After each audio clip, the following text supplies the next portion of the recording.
Hello friends, good morning. എൻ്റെ വീട്ടിൽ ഞാൻ ബ്രീഡ് ചെയ്യിപ്പിച്ചെടുത്ത ഫൈറ്ററിൻ്റെ കുഞ്ഞുങ്ങൾ വലുതായതാണ്. ഇപ്പോൾ അഡൽട്ട് പരുവമായത്.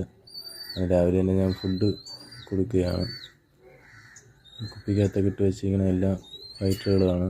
അതിൻ്റെ സൈഡിലൊരു ബൗളിലിരുന്നത് ഷ്രിമ്പാണ്. ഇനി അതിൻ്റെ ടാങ്ക് ഒന്നും കൂടെ ഒന്ന് സെറ്റപ്പ് ചെയ്തെടുക്കണം, ഫുള്ളാ വൃത്തിയാക്കണം. പിന്നെ വെളിയിൽ ഞാൻ കുറച്ച് ഡ്രമ്മിലും ഇട്ടിട്ടുണ്ട്. ഇതിൻ്റെ ഒരു ജോഡി തന്നെ ബ്രീഡ് ചെയ്യിപ്പിക്കാനായിട്ട് മാറ്റിക്കൊണ്ടിട്ട് അത് ഓട്ടോമാറ്റിക് തനിയെ ബ്രീഡായി. അതിൽ കുറച്ച് കുഞ്ഞുങ്ങളേ ഉള്ളൂ, നോക്കാൻ പറ്റിയില്ലായിരുന്നു. അപ്പോൾ തള്ള തന്നെ കുഞ്ഞുങ്ങളെ കഴിക്കുകയും അങ്ങനെ എന്തെങ്കിലും ചെയ്ത് കുറേ നാൾ കഴിഞ്ഞ് അടുത്ത് മാറ്റിയപ്പോഴത്തേക്കാണ് അത് കണ്ടത്. ഇത് ഗപ്പീസാണ് കിടക്കുന്നത്. അതിനെ സെപ്പറേറ്റ് വെളിയിൽ ഞാൻ ടാങ്ക് സെറ്റ് ചെയ്ത് വെച്ചിട്ടുണ്ട്, അവിടെ ആക്കണം. അതിന്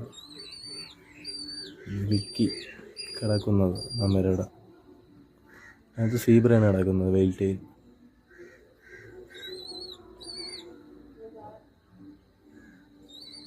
ഇത് വെളിയിലത്തെ ടാങ്കാണ്. ഈ 2 ഡ്രമ്മിനകത്ത് ഫൈറ്റർ കുഞ്ഞുങ്ങളാണ്.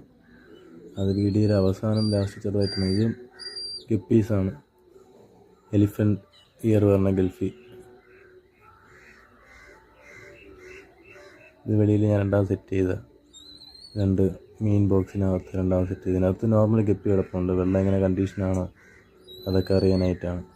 ഇതിനകത്ത് കുഞ്ഞിനെ കാണാം, ലാസ്റ്റായിട്ട് ചെറുതായിട്ടൊന്ന് ഓടുന്നത് കാണാം കുഞ്ഞ്.